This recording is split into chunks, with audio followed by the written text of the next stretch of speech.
هەولێر خۆزی تژمر بوو باوارێک لستی نۆرێ تەگەریابام بووبام گەمیەک ددەریاتە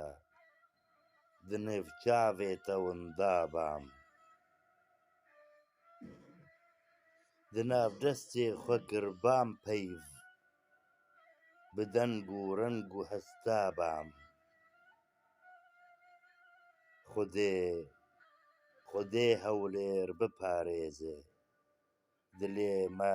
pê re xemgîn e di mînî her bilind û baz serê xwe qet nadaxîne neyar pir in li jêr hevraz bi dijûn û rik û kîn e Zor spas perîşan ev helbest li ser Hewlêr û dema ku tirorê êrişî wê kir Zor spas perîşan